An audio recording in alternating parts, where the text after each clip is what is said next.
तो welcome student, आप सभी के अपने चैनल एसके मिस्ट्री का फिर से स्वागत है। बहुत ही इंपॉर्टेंट वीडियो आपके लिए होने वाली है। इंपॉर्टेंट क्यों है अभी आपको पता चल जाएगा। सारी चीज़ों को डिस्कस करेंगे, बस आप हमारे साथ बने रहेंगे, ठीक है। तो इस वीडियो में हम पढ़ने क्या वाले हैं, बहुत ही अच्छी तरीके से आपको हम बताने का प्रयास करेंगे। देखिए, यहाँ पर हमने फिजिक्स के 9 चैप्टर तक आपको पढ़ा दिया है। उसकी पीडीएफ भी आपको अवेलेबल करा दी जाएगी। बस आप थोड़ा सपोर्ट करिए, चैनल को लाइक करिए, शेयर करिए, कमेंट करिए और सब्सक्राइब करिए, ठीक है। और लाइक किए बिना तो जाएंगे ही नहीं। चैप्टर 10 की बात करेंगे, तरंग प्रकाशिकी की बात करेंगे। वेरी मोस्ट इंपॉर्टेंट चैप्टर आपके लिए होगा और इससे रिलेटेड क्वेश्चंस बहुत ज़्यादा पूछे जा रहे हैं, ठीक है। तो ये चैप्टर बहुत ही इंपॉर्टेंट है आपके लिए। चलिए, अब इसमें हम पढ़ने क्या वाले हैं उसके बारे में आपको बताते हैं और उसके बाद आपको सारी चीज़ों को डिस्कस करेंगे। जितने भी पॉइंट इसमें बनेंगे सारे पॉइंट्स को आपको बताने का प्रयास करेंगे। इसमें देखिए, पहला हमारा क्या है, यांत्रिक तरंगे। क्या यांत्रिक तरंगे? अब यांत्रिक तरंगे कहते किसे हैं इसके बारे में थोड़ा जानकारी ले लीजिए, उसके बाद आपको हम अच्छी तरीके से बताने का प्रयास करेंगे, ठीक है। देखेंगे, वह तरंग जो पदार्थ के कंपन के कारण होती है, वह तरंग जो पदार्थ के कंपन के कारण होती है, यांत्रिक तरंग के संचरण के लिए माध्यम की आवश्यकता नहीं होती। यह दो प्रकार की होती हैं जो निम्नलिखित हैं, ठीक है। तो यहाँ पर आप प्रकार लिख सकते हैं, ठीक है, कोई दिक्कत वाली बात नहीं है। तो सबसे पहली बात यही आती है कि आखिरकार यांत्रिक तरंगे आप किसे कह सकते हैं।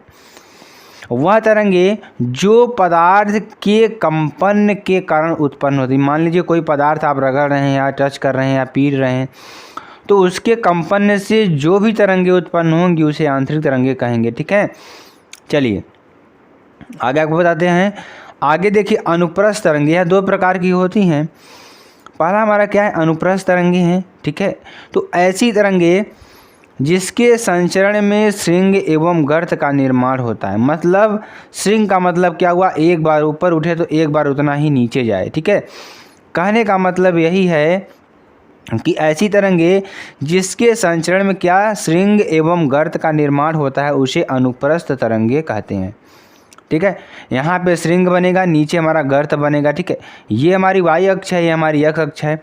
वेरी मोस्ट इंपॉर्टेंट आपके लिए वीडियो हो रही है। तो मेरे प्यारे फ्रेंड्स, आपको बिना लाइक किए, बिना चैनल को सब्सक्राइब किए आपको जाना नहीं है। इसकी पीडीएफ आपको कहाँ मिलेगी, SKM स्टडी टेलीग्राम चैनल पर मिलेगी और skmstudyclasses.com वेबसाइट पर मिलेगी। बहुत ही अच्छी तरीके से आपको सारी चीज़ों को डिस्कस कर दिया जाएगा। यहाँ पे आप देख रहे हैं, अनुप्रस्थ तरंगे जो हैं द्रव जैसे सतहों पर निर्मित होती हैं। जो हमारी अनुप्रस्थ तरंगे होती हैं वो कहाँ निर्मित होती हैं, जो द्रव का आप देखेंगे, आप कहीं पर आप जो कोई द्रव है हमारा, कहीं पानी भरा हुआ है तालाब में, आप उसमें अगर कंकड़ फेंक देते हैं, ढेला फेंक देते हैं, तो पत्थर अगर उसमें फेंकते हैं तो उसमें देखते होंगे आप एक तरंग की तरह बन जाती होंगी, श्रृंग बनती होंगी, श्रृंग गर्त इस तरीके से बनती हुई चली जाती होंगी। तो इसी को क्या कहेंगे, अनुप्रस्थ तरंगे कहेंगे, ठीक है। आई होप आपको समझ में आ गया होगा। चलिए आगे आपको बताते हैं। अब हम बात करने वाले हैं नोट सेकंड की। नोट सेकंड में क्या होगा, एक श्रृंग या गर्त से दूसरे श्रृंग या गर्त के बीच की दूरी को क्या कहते हैं, तरंग दैर्ध्य कहते हैं, ठीक है, जिसे लैम्डा से प्रदर्शित करते हैं, ठीक है। नोट थर्ड की बात करेंगे। एक कंपन में एक श्रृंग या गर्त का निर्माण होता है। अगर एक कंपन की बात करें तो इसमें क्या होगा, एक श्रृंग और एक गर्त की निर्माण होगा। अगर जैसे आप लीजिए एक तरंग यहाँ बन गई, ठीक है, तो यहाँ पे एक श्रृंग बनेगा, एक गर्त बनेगा, ठीक है। तो वहाँ पे एक कंपन आपका पूरा हो जाएगा। चलिए अगला देखेंगे हम, आवर्तकाल के बारे में पढ़ेंगे। आखिरकार आवर्तकाल होता क्या है। तो आवर्तकाल मतलब क्या होता है कि जैसे आप लोग हम बता दें कि काल मीन्स क्या होता है, समय। आवर्त मीन्स क्या होता है, किसी चीज़ का जो समय है। जैसे हम मान लीजिए किसी अनुप्रस्थ तरंग, यहाँ पे क्या करते हैं, अनुप्रस्थ तरंग का जो आवर्तकाल लेंगे, ठीक है। तो किसी अनुप्रस्थ तरंग द्वारा एक कंपन करने में, मान लीजिए कोई हमारी अनुप्रस्थ तरंग है, इसके द्वारा अगर एक कंपन करने में जितना समय लगेगा, जितना समय हमारा लगेगा, उसे आवर्तकाल कहते हैं। क्या कहते हैं, उसे आवर्तकाल कहते हैं। इसे T से प्रदर्शित करते हैं। किससे, T से प्रदर्शित करेंगे, ठीक है। चलिए अगला देखिए, हमारा क्या है, अनुदैर्ध्य तरंग। क्या है हमारा, अनुदैर्ध्य तरंगे। आखिरकार अनुदैर्ध्य तरंगे होती क्या हैं, ठीक है। तो ऐसी तरंग जो संपीड़न एवं विरलन का निर्माण करती हैं। कहने का मतलब क्या है कि जो संपीड़न एवं विरलन का निर्माण करती हैं उसे अनुदैर्ध्य तरंगे कहते हैं। संपीड़न के माध्यम से कण पास पास एवं विरलन के माध्यम से कण दूर दूर होते हैं। कहने का मतलब क्या हुआ कि जैसे कोई पदार्थ आप देखे होंगे कि स्प्रिंग, एक तरीके से आप देख सकते हैं, स्प्रिंग को अगर तान कर ऐसे आप खींच करके छोड़ देंगे तो पुनः अपनी अवस्था में आ जाएगी। तो वहाँ पर क्या होगा, हमारी अनुदैर्ध्य तरंगें उत्पन्न होने वाली हैं। ठीक है, अब देखेंगे हम तरंग दैर्ध्य के बारे में पढ़ेंगे। तरंग दैर्ध्य आखिर होता क्या है।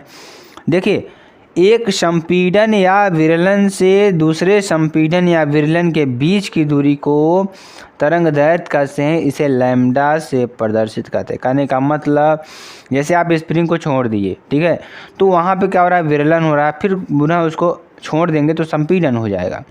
तो यहाँ पे क्या होगा, तरंग दैर्ध्य यानी कि एक संपीड़न या विरलन से दूसरे संपीड़न या विरलन के बीच की दूरी को क्या कहेंगे, हम तरंग दैर्ध्य कहते हैं।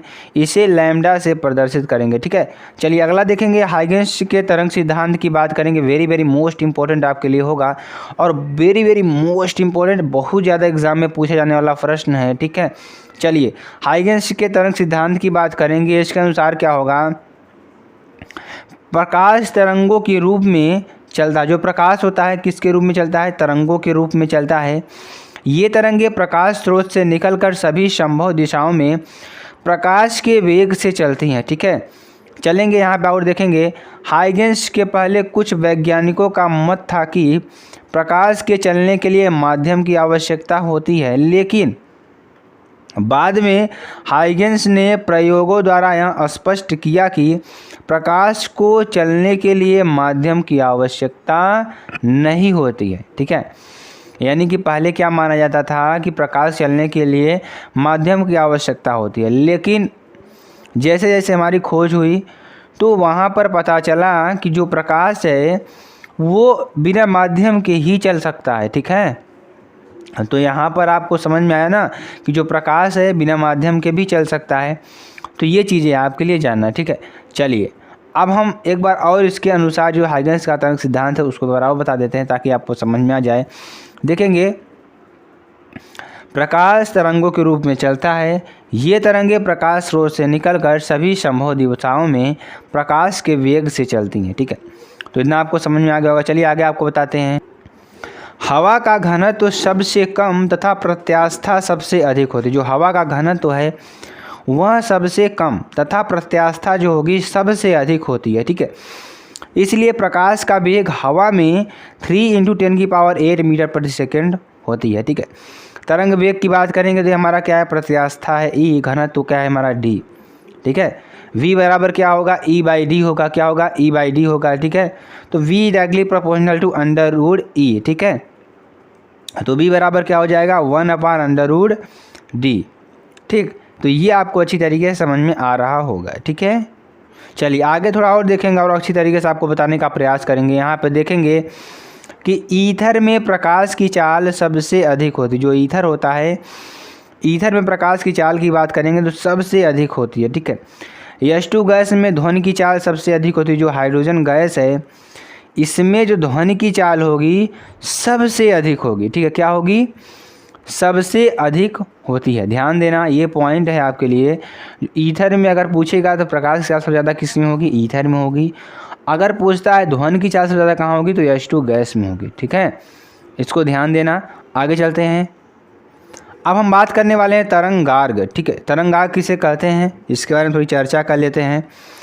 तो किसी माध्यम में खींचा गया ऐसा काल्पनिक पृष्ठ, यानी किसी माध्यम में खींचा गया ऐसा काल्पनिक पृष्ठ जिसमें स्थित सभी कण समान कला में होते हैं उसे तरंगार्ग कहते हैं। तरंगार्ग 3 प्रकार के होते हैं। पहला हमारा क्या है, समतल तरंगार्ग। ठीक है, तो समतल तरंगार्ग की बात करेंगे तो ऐसा तरंगार्ग जो एक ही दिशा में संचरित होती है समतल तरंगार्ग कहते हैं। यानी कि ऐसा तरंगार्ग जो सिर्फ एक ही दिशा में क्या होती है, हमारी संचरित होती है। ठीक है, तो उसे हम क्या कहेंगे, समतल तरंगार्ग कहेंगे। ठीक है, बहुत ही इंपॉर्टेंट है आपके लिए। चलिए आगे आपको बताते हैं। अब हम गोली तरंगार्ग की बात करेंगे। ठीक है, तो किसी बिंदु स्रोत से किसी बिंदु स्रोत से उत्पन्न हुई तरंगों को गोली तरंगार्ग कहते हैं। क्या कहते हैं, गोली तरंगार्ग कहते हैं। मान लेते हैं कोई हमारा बिंदु है ये, ठीक है। अब इस बिंदु से तरंगे उत्पन्न हो रहे हैं, ठीक है। तो इसे हम क्या कहेंगे, गोलीय तरंगार्ग कहेंगे, ठीक है। आई होप आपको समझ में आ रहा होगा सारी चीज़ों को, ठीक है। अब आगे हम बात करेंगे बेलनाकार तरंगार्ग, ठीक है। बेलनाकार तरंगार्ग की बात करेंगे, ठीक है।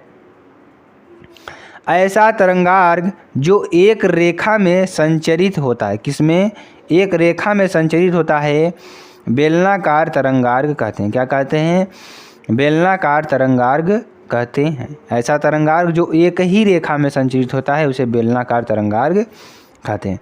तो आपको समझ में आ रहा होगा। चलिए आगे आपको बताते हैं हाइगेंस के द्वितीय तरंगिकाओं के सिद्धांत। किसकी बात करेंगे, हाइगेंस के द्वितीय तरंगिकाओं के सिद्धांत की बात करेंगे, ठीक है। जब कोई स्रोत तरंगे उत्पन्न करता है, जब कोई हमारा स्रोत तरंगे उत्पन्न करता है तो उसके चारों ओर माध्यम के कण कंपन करने लगते हैं। चारों क्या होते हैं, माध्यम कण जो होते हैं कंपन करने लगते हैं। और ये सभी कण समान कला में होते हैं। क्या होते हैं, समान कला में होते हैं, ठीक है। देखिए ये सिद्धांत है हमारा हाइगेंस के द्वितीय तरंगिकाओं का सिद्धांत है, ठीक है। चलिए यहाँ पर देखेंगे, जब कोई स्रोत तरंगे उत्पन्न करता है, जब कोई स्रोत क्या होता है कि तरंगे उत्पन्न करता है तो उसके चारों ओर क्या होता है, माध्यम के कण कंपन करने, उसके चारों क्या होते हैं, जो माध्यम के कण होते हैं वो कंपन करने लगते हैं। और ये सभी कण क्या होते हैं, समान कला में होते हैं। जो इसी कला क्या होगी, समान कला में होते हैं। और इस प्रकार की घटना को क्या कहते हैं, हम तरंगार्ग कहते हैं। इस प्रकार की घटना क्या कहेंगे, हम तरंगार्ग कहेंगे, ठीक है। चलिए आगे देखेंगे, हम थोड़ा और चर्चा करेंगे इसके बारे में। माध्यम में जहाँ भी तरंगार्ग पहुँचता है, जो अगर माध्यम में जहाँ भी तरंगार्ग पहुँचता है वहाँ पर स्थित प्रत्येक कण, यानी तरंगार्ग जहाँ पहुँचेगा आपका, ठीक है, जितनी दूरी तक पहुँचेगा वहाँ पर जो भी कण उपस्थित होंगे नया स्रोत बनाती हैं। इन नई तरंगों को द्वितीयक तरंगिकाएँ कहते हैं। जैसे जैसे वह आगे बढ़ेगा वह नई तरंगे बनाते चला जाएगा, ठीक है। तो ये आपके लिए नई बात होगी। चलिए आगे आपको बताते हैं, ठीक है। किसी क्षण सभी द्वितीयक तरंगिकाओं को स्पर्श करता है। किसी क्षण सभी द्वितीयक तरंगिकाओं को क्या करता है, स्पर्श करता हुआ खींचा गया पृष्ठ उस क्षण तरंगार्ग की स्थिति को प्रदर्शित करता है। और इसी प्रकार तरंगे आगे की ओर बढ़ती चली जाती है। जो तरंगे होती हैं आगे की ओर क्या होती हैं, बढ़ती चली जाती हैं, ठीक है। अब हम बात करने वाले हैं हाइगेंस के द्वितीयक तरंगिकाओं के सिद्धांत के परावर्तन के नियम की व्याख्या करेंगे। बहुत ही इम्पोर्टेंट है। मान लेते हैं, माना एक्स वाई एक समतल दर्पण है। जो एक्स वाई है क्या हमारा, एक समतल दर्पण। अभी आपको फिगर दिखाएंगे, यहाँ पर आप देख रहे हैं। ये मान लेते हैं एक्स वाई क्या है, एक समतल दर्पण है, ठीक है। आगे आपको बताते हैं। अब इस समतल दर्पण पर ए बी तरंगा की तरंगे दर्पण पर आपतित होती हैं, ठीक है। कहने का मतलब यहाँ पर आप देखेंगे तो ये बी ए जो तरंगे हैं इस पर क्या हो रही हैं, आपतित हो रही हैं, ठीक है। चलिए, तो परावर्तन के पश्चात ए डैश बी डैश परावर्तित तरंगार का निर्माण करती हैं। किसका निर्माण करेंगी, ए डैश और बी डैश का निर्माण करेंगी, ठीक है, परावर्तन के पश्चात। ध्यान देने वाली बात ये है, ठीक है। आगे देखेंगे, आगे क्या है हमारा, आपतित तरंगार्ग। जो हमारी आपतित तरंगार्ग है वो परावर्तित तरंगार्ग एवं आपतन बिंदु पर खींचा गया अभिलंब तीनों एक ही तल पर होते हैं। क्या होते हैं, तीनों एक ही तल पर होते हैं, ठीक है। आपतन कोण आई सदैव परावर्तन कोण आर के बराबर हो। जो आपतन कोण आई है सदैव परावर्तन कोण आर के क्या होगा, बराबर होगा। यहाँ पर देखने वाली बात क्या है, जो हमारा आपतन कोण आई है वो परावर्तन कोण आर के बराबर होगा, ठीक है। इतनी बात आपको याद कर लेनी है। चलिए आगे आपको बताते हैं प्रकाश के अपवर्तन की व्याख्या। अब इसमें क्या करेंगे, प्रकाश के अपवर्तन की व्याख्या करेंगे। मान लेते हैं तरंगार्ग ए बी समतल कांच के प्लेट पर आपतित हो। जो तरंगार्ग ए बी है समतल कांच के प्लेट पर क्या होती है, आपतित होती है। तो अपवर्तन के पश्चात जो तरंगार्ग है ए डैश बी डैश का निर्माण करती है, ठीक है। तो क्या करेगी, ए डैश बी डैश का निर्माण करेगी। यहाँ पे आप देख रहे होंगे सेम टू सेम पिछला ही फार्मूला आपको दिख रहा होगा। ये हमारी क्या है, आपतित किरण है। ये हमारी ए डैश और बी डैश और ए डैश आपकी जो होगी अपवर्तित किरण होगी, ठीक है। चलिए अब यहाँ पे क्या हो रहा है, अपवर्तन हो रहा है। उसमें क्या हो रहा था, परिवर्तन और परावर्तन हो रहा था, लेकिन इसमें आपको क्या होगा, अपवर्तन होगा। ठीक है, चलिए ये हमारा आपतन कोण है, ये भी आपतन कोण होगा। ठीक है, अगर इसको हम निकालने का प्रयास करेंगे तो 90 माइनस आई निकालेंगे। ठीक है, चलिए आगे आपको बताते हैं। यहाँ पे माना प्रकाश की किरण को B से B डैश तक आने में लगा समय t चाल v1 तथा जितना समय B से B डैश तक आने में प्रकाश की किरण को लगता है उतना ही समय 1 से A डैश आने में लगता है। अपवर्तन के पश्चात किरण A से A डैश की चाल v2 है।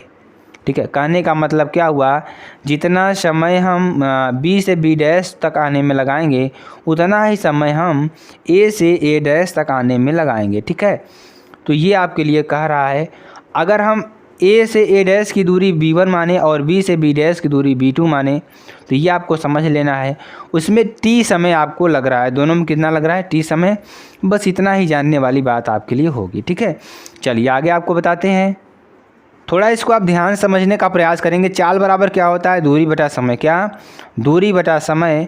और दूरी बराबर क्या होती है, चाल इंटू समय। क्या, दूरी बराबर क्या होती है, चाल इंटू समय। ठीक है, और B डैश बराबर क्या होगा, V1T बराबर L। क्या, B डैश बराबर क्या होगा, V1T बराबर L। ठीक है, A डैश बराबर क्या होगा, B2T होगा। ठीक है, अगर हम त्रिभुज ABB डैश में बात करेंगे तो साइन आई बराबर L अपान के। क्या, साइन आई बराबर L अपान के। ठीक है, और साइन आई बराबर किसके होगा, BB डैश अपान AB डैश। ठीक है, और साइन आई यहाँ पे अगर निकालते हैं तो V1T अपान AB का डैश। ठीक है, ये समीकरण नंबर 1 हो जाएगा। अब त्रिभुज A और A डैश B डैश में देखेंगे तो साइन R बराबर क्या होगा, L अपान के, यानी लंब बटे कर्ण। ठीक है, अब देखेंगे यहाँ पे अगर साइन आर की बात करेंगे, L का मान कितना है, A डैश अपन के का मान कितना है, AB का डैश। ठीक है, यहाँ से निकालेंगे तो V2T अपान AB डैश। ठीक है, समीकरण नंबर 2। ठीक है, चलिए आगे आपको बताते हैं। अगर हम इक्वेशन फर्स्ट और सेकंड से देखते हैं तो sine i upon sine r बराबर V1T upon AB dash, AB का dash V2T upon AB dash. ठीक है, तो sine i upon sine r बराबर क्या हो जाएगा, V1 अपान V2। तो sine i upon sine r क्या होगा था, 1n2, यानी कि एक नियतांक होता है। अगर यहाँ से B बराबर n लैम्डा तो V1 बराबर n लैम्डा 1, V2 बराबर n लैम्डा 2, तो क्या हो जाएगा, sine i upon sine r बराबर क्या निकल कर आएगा हमारा, n लैम्डा 1 अपान लैम्डा 2। तो क्या हो जाएगा, sine i upon sine r बराबर लैम्डा 1 अपान लैम्डा 2 बराबर क्या हो जाएगा, V1 अपान V2 बराबर 1n2 बराबर n2 अपान n1। ठीक है, तो V1 is less than V2, या sine I is less than sine R, या sine I is less than R. ठीक है, तो ये आपको अच्छी तरीके से समझ में आ रहा होगा। तो चलिए स्टूडेंट्स आगे हम बात करते हैं। यही आपका फार्मूला हो जाएगा, sine i upon sine r बराबर लैम्डा 1 अपान लैम्डा 2 बराबर V1 अपान V2 बराबर 1n2 बराबर n2 अपान n1। ये आपको याद कर लेना है। ठीक है, चलिए आगे आपको बताते हैं। अगला देखिए हमारा क्या होगा, डॉपलर का प्रभाव। आखिरकार डॉपलर का प्रभाव होता क्या है, इसके बारे में चर्चा करेंगे, आपको बताने का प्रयास करेंगे। ठीक है, डॉपलर का प्रभाव क्या होगा, और बहुत ही इंपॉर्टेंट टॉपिक आपके लिए होगा। जब किसी प्रकाश स्रोत एवं प्रेक्षक के बीच आपेक्षिक गति होती है, जब किसी प्रकाश स्रोत एवं प्रेक्षक के बीच क्या होती है, आपेक्षिक गति होती है, तो उसकी आवृत्ति एवं तरंगदैर्ध्य में जो प्रभाव पड़ता है, ठीक है, उसे डॉपलर का प्रभाव कहते हैं। कहने का मतलब, जब किसी प्रकाश स्रोत एवं प्रेक्षक के बीच, जो हमारा प्रेक्षक है, प्रेक्षक मतलब जैसे कोई प्रकाश स्रोत है, अब उस प्रकाश स्रोत किसी व्यक्ति के ऊपर पड़ रही है। ठीक है, यानी उसका वो अध्ययन कर रहा है, प्रेक्षक कर रहा है, तो बीच जो आपेक्षिक गति होगी, मान लीजिए जो प्रकाश स्रोत है और जो प्रेक्षक है उसके बीच जो आपेक्षिक गति होती है, तो उसकी आवृत्ति एवं तरंगदैर्ध्य में, जो उसकी आवृत्ति और तरंगदैर्ध्य में जो प्रभाव पड़ता है उसे डॉपलर का प्रभाव कहते हैं। ठीक है, चलिए अगला देखेंगे। यहाँ पे अध्यारोपण का सिद्धांत की बात करें, किसकी, अध्यारोपण के सिद्धांत की बात करेंगे। बहुत ही इंपॉर्टेंट ये भी है और वेरी मोस्ट इंपॉर्टेंट टॉपिक आपके लिए होने वाला है। ठीक है, चलिए अध्यारोपण सिद्धांत की बात करेंगे। जब किसी माध्यम में 2 या 2 से अधिक तरंगें संचरित होती हैं, जब कोई माध्यम होता है उसमें 2 या 2 से अधिक तरंगें जब आपकी संचरित होती हैं, तो माध्यम के विभिन्न बिंदुओं पर क्या होता है, परिणामी विस्थापन, जो परिणामी विस्थापन है अब ध्यान से इसको समझेंगे आप, तभी आपको समझ में आने वाला है। जब किसी माध्यम में दो या दो से अधिक तरंगें संचरित होती हैं, जब दो या दो से अधिक तरंगें संचरित होती हैं तो माध्यम के विभिन्न बिंदुओं पर क्या होगा, परिणामी विस्थापन उन तरंगों के अलग अलग विस्थापनों के योग के बराबर होता है। ठीक है, यह निम्नलिखित बातों पर निर्भर करता है। क्या? चाल, तरंगदैर्घ्य, आवृत्ति, रंग, आयाम, ऊर्जा, कला और तीव्रता पर निर्भर करता है। अगर हम परिणामी विस्थापन की बात करेंगे तो y बराबर क्या हो जाएगा, y1 plus y2 plus y यानी डॉट डॉट डॉट yn होगा। ठीक है, तो ये आपका अध्यारोपण का सिद्धांत हो जाएगा। वेरी वेरी मोस्ट इम्पॉर्टेंट है। ठीक है, तो ये आपके लिए इम्पोर्टेंट हो सकता है।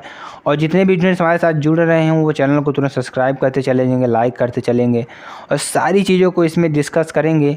बस आप हमारे साथ बने रहेंगे। जैसे ही आपका पूरा चैप्टर समाप्त होता है आपका रिवीजन स्टार्ट हो जाएगा, न्यूमेरिकल स्टार्ट हो जाएगा, जो भी इम्पोर्टेंट डेरिवेशन है सारे डेरिवेशंस आपको कराए जाएंगे और एग्ज़ाम आते आते आपको इतनी सारी चीज़ें रटा देंगे कि आपको कोई भी चीज़ छूटेगी ही नहीं। ठीक है, चलिए आगे आपको बताते हैं। अब देखेंगे प्रकाश के व्यतिकरण की बात करेंगे। ठीक है, आखिरकार प्रकाश का व्यतिकरण होता क्या है इसके बारे में चर्चा करेंगे। तो आपको बस हमारे साथ जुड़े रहना है, सारी चीज़ों को डिस्कस करते रहना है। आपके लिए very very most important video होगी, तो ठहरिए, रुकिए, आसानी से पढ़िए, आराम से पढ़िए, कोई दिक्कत वाली बात नहीं है। तो मेरे बच्चों आपके लिए लगातार मेहनत की जा रही है। ठीक है, चलिए स्टार्ट करते हैं। इसमें जानते हैं, जब समान, यहाँ ध्यान समझेंगे, समान मतलब होता है कि एक समान, यानी उसमें कोई डिफरेंस नहीं होगा या उसमें कोई अलग चीज़ नहीं होगी, जो एक होगा वही दूसरा भी होगा। समान का मतलब यही होता है जब समान आवृत्ति की दो प्रकाश तरंगे, क्या, दो प्रकाश तरंगे किसी माध्यम में एक ही दिशा में गमन करती हैं तो उनके अध्यारोपण के फलस्वरूप प्रकाश की तीव्रता में परिवर्तन हो जाता है। यानी समान आवृत्ति की जब तरंगे क्या होती हैं, एक ही दिशा में क्या होती हैं, गमन करती हैं, एक ही माध्यम में एक ही दिशा में या किसी माध्यम में एक ही दिशा में जब गमन करती हैं तो उनके अध्यारोपण के फलस्वरूप क्या होता है, प्रकाश की तीव्रता में क्या हो जाता है, परिवर्तन हो जाता है। तो इस घटना को क्या कहते हैं, हम व्यतिकरण कहते हैं। क्या कहते हैं, व्यतिकरण कहते हैं। ठीक है, तो पहला नंबर हमारा क्या होगा, समपोषी व्यतिकरण। अब समपोषी व्यतिकरण की बात करेंगे, जब दो प्रकाश तरंगे या ध्वनि तरंगे समान कला में मिलती हैं, किसमें, समान कला में मिलती हैं, तो उसके परिणामी तीव्रता का मान क्या हो जाता है, बढ़ जाता है, जिसे समपोषी व्यतिकरण कहते हैं। यानी कि जब जो प्रकाश तरंगे या ध्वनि तरंगे समान कला में मिलती हैं, किसमें, समान कला में मिलती हैं, समान कला मतलब क्या होता है कि समान एंगल या समान दूरी से मिलती हैं, तो उसके जो परिणामी तीव्रता होगी, जो परिणामी तीव्रता होगी वो क्या होगी, उसका मान क्या होगा, बढ़ जाएगा। ठीक है, जिसे क्या कहते हैं, समपोषी व्यतिकरण कहते हैं। ठीक है, यानी कहने का मतलब क्या होता है, जैसे दो समान तरंगे आपकी चल रही हैं। ठीक है, तरंगे चल रही हैं, समान कला से समान एंगल पर चल रही हैं, अगर उनको मिला दिया जाए तो उनकी क्या होगी, वेग क्या होगा, बढ़ जाएगा, अचानक बढ़ जाएगा। तो यही चीज़ हो यहाँ पे। ठीक है, जिसे क्या कहते हैं, हम समपोषी व्यतिकरण कहते हैं। तो फाई बराबर क्या होगा, 2n पाई, जहाँ n क्या होगा हमारा 0 1 2 3 4 5 6, ये आपका हो जाएगा। वेरी वेरी मोस्ट इम्पॉर्टेंट है। ठीक है, चलिए आगे बात करते हैं, विनाशी व्यतिकरण की बात करें, किसकी, अब हम बात करने वाले हैं विनाशी व्यतिकरण की। ठीक है, जब दो प्रकाश तरंगे विपरीत कला में मिलती हैं, किसमें, विपरीत कला में मिलेंगी, जैसे एक इधर से आ रही है, एक इधर से आ रही है, तब परिणामी तीव्रता का मान न्यूनतम हो जाएगा। आप जानते होंगे, जैसे एक तरंग यहाँ से टकरा दी, एक तरंग यहाँ से टकरा गई, तो जाहिर सी बात है उसकी जो गति होगी क्या होगी, कम हो जाएगी। ठीक है, तो वही चीज़ कर रहा है विनाशी व्यतिकरण, इसे हम क्या कहते हैं, विनाशी व्यतिकरण कहते हैं। जब दो प्रकाश तरंगे विपरीत कला में, ठीक है, मिलती हैं तो तब परिणामी तीव्रता का मान क्या होता है, न्यूनतम हो जाता है। सेम सिंपल सी बात है, 2πn + 1 2n + 1, यहाँ पे n होना चाहिए आपका, यहाँ पे क्या होना चाहिए, n होना चाहिए। ठीक है, तो यहाँ पे n होगा 2n + 1 × पाई, n बराबर क्या होगा 0 1 2 3 4 5। तो यहाँ पे आपको अच्छी तरीके से समझ में आ रहा होगा। चलिए आगे आपको बताते हैं, अच्छी तरीके से समझाने का प्रयास करते हैं। ठीक है, तो अगला टॉपिक हमारा क्या है, विवर्तन। ठीक है, विवर्तन आखिरकार होता क्या है। तो प्रकाश के अवरोध के किनारे, जो प्रकाश का अवरोध है उसके किनारे थोड़ा मुड़कर उसकी छाया में प्रवेश करने की घटना को प्रकाश का विवर्तन कहते हैं। कहने का मतलब क्या हुआ, जैसे आप कभी कभी देखे होंगे कि मान लीजिए कोई हमारे यहाँ पे दीवार है। ठीक है, अब दीवार से क्या है कि यहाँ पर बल्ब लगाया गया है। अब यहाँ पे बल्ब जल रहा है, अब बल्ब यहाँ जला है, थोड़ी थोड़ी प्रकाश इस दीवार के यहाँ पीछे अगर जगह खाली है तो आ जाती है दरवाजे के बाहर या, तो उसी घटना को क्या कहते हैं, हम विवर्तन कहते हैं। मुड़कर पीछे भी आपको उजाला कर दे तो उसे हम क्या कहते हैं, प्रकाश का विवर्तन कहते हैं। जैसे आप कहीं पर कमरे में बल्ब जलाए हुए हैं। ठीक है, अगर आपके कमरे में पूरा उजाला है, अगर आप बाहर अगर दरवाजे पर खड़े हैं, दरवाजे के आप खड़े हैं, दरवाजे अगर दीवार के थोड़ा मुड़ कर प्रकाश आ रहा है आपके पास, तो उसी को क्या कहते हैं, यानी प्रकाश का मुड़ना ही क्या कहलाएगा, हमारा विवर्तन कहलाएगा एक तरीके से। ठीक है, तो ये चीज़ आपको समझ में आ रही होगी। चलिए अगला देखिए हमारा क्या है, कला संबंध स्रोत। ठीक है, किसकी बात करेंगे, कला संबंध स्रोत की बात करेंगे। ऐसा प्रकाश स्रोत जिसमें उत्सर्जित तरंगे के बीच कालांतर क्या होगा, समय के साथ साथ क्या होगा, अपरिवर्तित रहे। तो इस प्रक्रम के स्रोत को कला संबंध स्रोत कहते हैं। तो आई होप आपको समझ में आ रहा होगा। चलिए आगे आपको बताते हैं, कला असंबंध स्रोत। ठीक है, ऐसा प्रकाश स्रोत जिसमें उत्सर्जित तरंगों के बीच, किसके, ऐसा प्रकाश स्रोत जिसमें उत्सर्जित तरंगों के बीच का कालांतर समय के साथ साथ परिवर्तित होता है, उसे कला असंबंध स्रोत कहते हैं। क्या कहते हैं, कला असंबंध स्रोत कहते हैं। ठीक है, चलिए आगे आपको बताते हैं। ये चीज़ें आपको अच्छी तरीके से समझ में आ रही होंगी। ठीक है, चलिए आगे आपको बताएंगे। तो चलिए अब बात करेंगे हम प्रकाश के व्यतिकरण का गणितीय विश्लेषण करते हैं। ठीक है, क्या करने वाले हैं मेरे प्यारे स्टूडेंट्स, प्रकाश के व्यतिकरण का गणितीय विश्लेषण करेंगे इसमें। ठीक है, अब कैसे करेंगे आपको अच्छी तरीके से हम बताएंगे, बस ध्यान से हमारे साथ जुड़े रहेंगे तो बहुत ही मज़ा आने वाला है। ठीक है, चलिए अब स्टार्ट करते हैं, आपको बताते हैं। यहाँ पे देखेंगे, मान लेते हैं माना किसी प्रकाश तरंग की आवृत्ति समान तथा आयाम a1 व a2 है। क्या मान लेंगे हम, मान लेते हैं कोई प्रकाश तरंग की आवृत्ति क्या है, आवृत्ति क्या है, समान है। आवृत्ति जो हमारी समान है, जो आयाम हम लेंगे a1 और a2 लेंगे। ठीक है, तथा किरण के बीच जो कालांतर है हमारा फाई लेते हैं। ठीक है, अब यहाँ पे देखने वाली बात क्या है, y बराबर क्या होगा, a साइन ओमेगा टी से, किससे, y बराबर a साइन ओमेगा टी से क्या हो जाएगा, पहली तरंग विस्थापन समीकरण।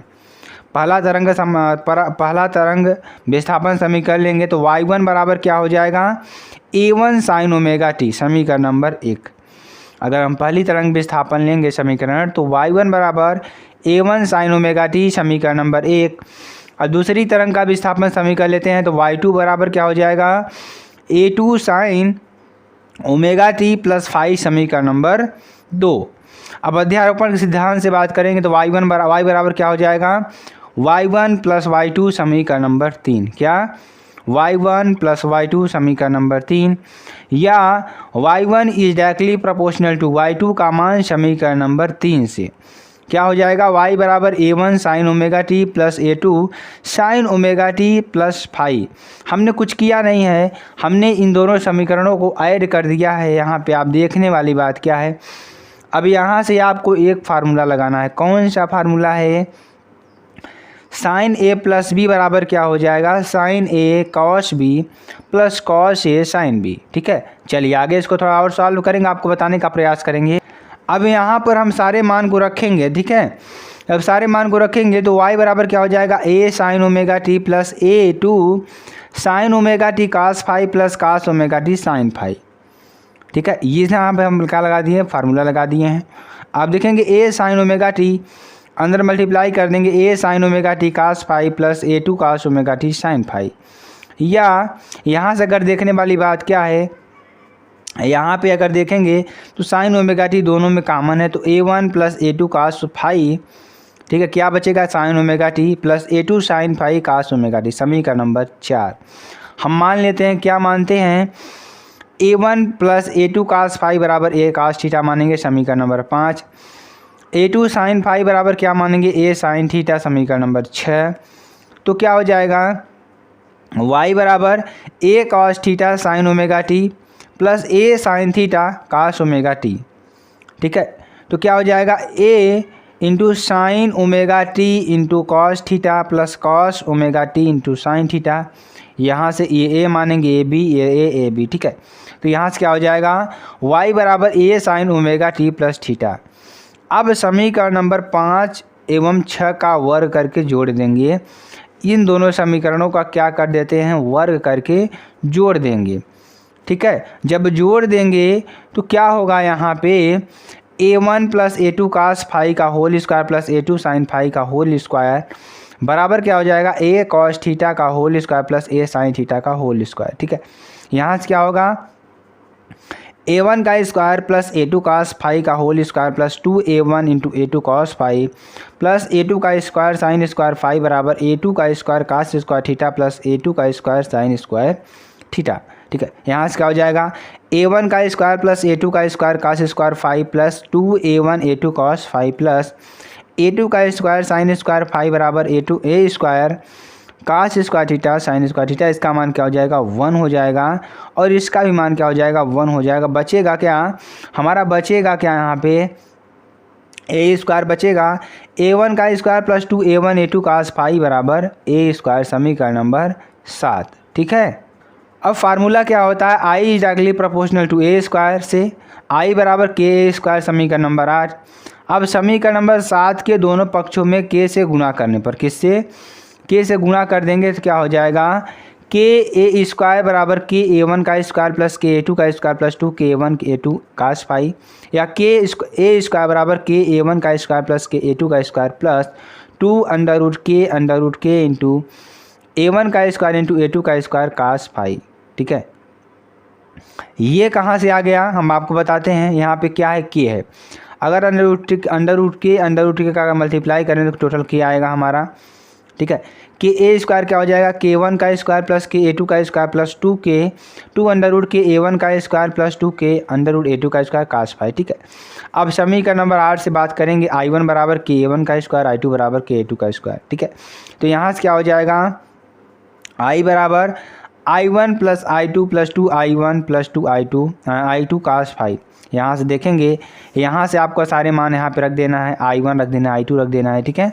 चलिए अब समीकरण नंबर 6 और 5 की बात करेंगे, या a sine theta upon a cos theta भाग देंगे तो क्या हो जाएगा, a two sine theta upon a one plus a two cos phi. यहाँ से टोटल निकल कर आएगा tan थीटा बराबर a two cos phi upon a one plus a two cos phi, ठीक है।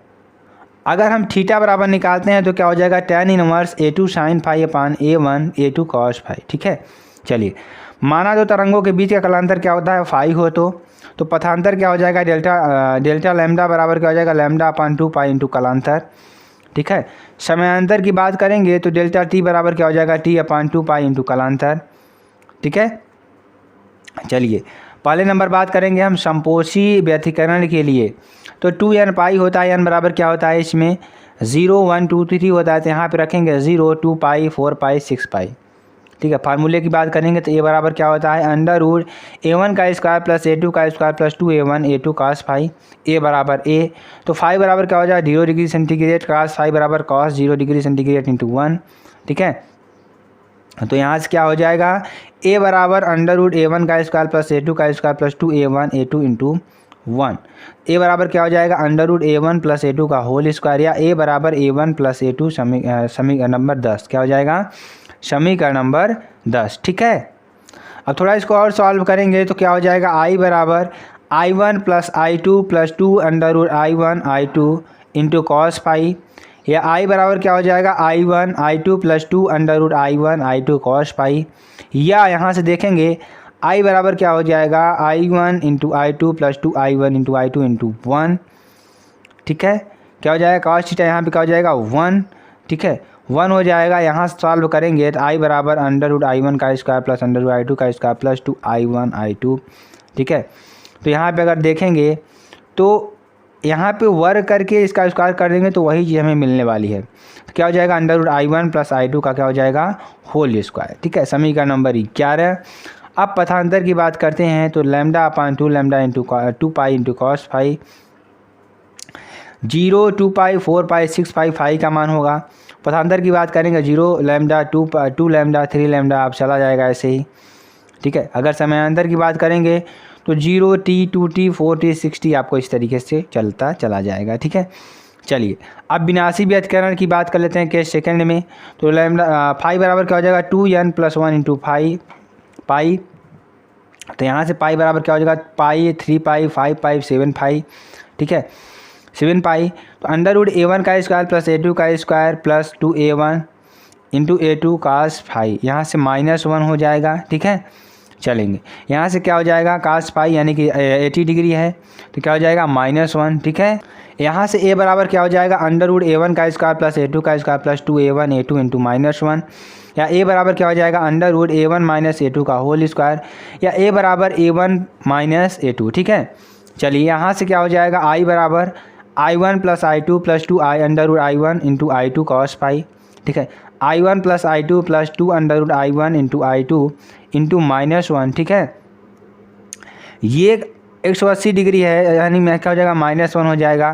फिर इसका वर्ग करके अंडर रूट करके वर्ग कर देंगे तो क्या हो जाएगा √I1 माइनस I2 का होल स्क्वायर, ठीक है। ये I मैक्स समय मिलेगा। आप पथांतर की बात करते हैं λ/2 पाई इंटू फाई, या फाई बराबर क्या हो जाएगा पाई 3 पाई 5 पाई डॉट डॉट। पथांतर की बात करेंगे λ/2 3 λ/2 5 λ/2, ठीक है। समयांतर की बात करेंगे t/2 पाई इंटू फाई, या डेल्टा t बराबर t/2 3t/2 5t/2, ठीक है। ये हो जाएगा। चलिए आगे आपको बताते हैं। अगला देखिए केस हमारा क्या होगा, जब दो तरंगों का आयाम क्या हो बराबर हो। तो A1 बराबर A2 बराबर A बराबर क्या हो जाएगा √A1 का स्क्वायर प्लस A2 का square plus 2A1 A2 cos phi, ठीक है। A बराबर क्या हो जाएगा A का स्क्वायर प्लस A का square plus 2A1 cos phi, A बराबर क्या हो जाएगा 2A square plus 2A square cos phi, ठीक है। तो A बराबर क्या हो जाएगा √A का 2A का square into 1 plus cos phi, ठीक है। समीकरण नंबर 12। अब समपोषी व्यतिकरण की अगर इसमें बात करेंगे तो फाई बराबर 0 2 पाई 4 पाई, तो A बराबर क्या हो जाएगा √2A का square into 1 plus cos phi cos 0 degree centigrade. A बराबर √2A का स्क्वायर इंटू 1 प्लस 1, या 4A स्क्वायर। A बराबर क्या हो जाएगा 2A, क्या हो जाएगा 2A, ठीक है। इसमें अगर हम विनाशी व्यतिकरण की लिए बात करेंगे तो फाई बराबर क्या हो जाता है पाई 3 पाई 5 पाई। अब इसमें हम मान रख देंगे तो यहाँ पे पाई रखेंगे तो -1 हो गया, -1 प्लस 1 क्या हो जाएगा 0। तो A बराबर हमारा क्या मिलेगा 0 मिलने वाला है, ठीक है।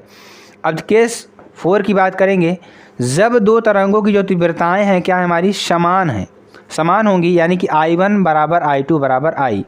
जब समान हो जाएंगी तो यहाँ पे देखेंगे फार्मूला I डैश बराबर I1 प्लस I2 बराबर plus 2I1 into I2 cos phi, ठीक है। तो यहाँ पे मिलेगा क्या 2I plus 2I cos phi, या 2I कॉमन लेंगे तो 1 प्लस cos फाई, ठीक है। अब इसमें भी क्या लेंगे समपोषी व्यतिकरण कर लेंगे तो फाई बराबर क्या हो जाएगा 0 2 पाई 4 पाई, ठीक है। तो I डैश बराबर क्या हो जाएगा 2I 1 plus cos 0 degree centigrade, या I डैश बराबर क्या हो जाएगा 2I इंटू 1 प्लस 1, या I डैश बराबर 4I आपको मिलेगा, ठीक है।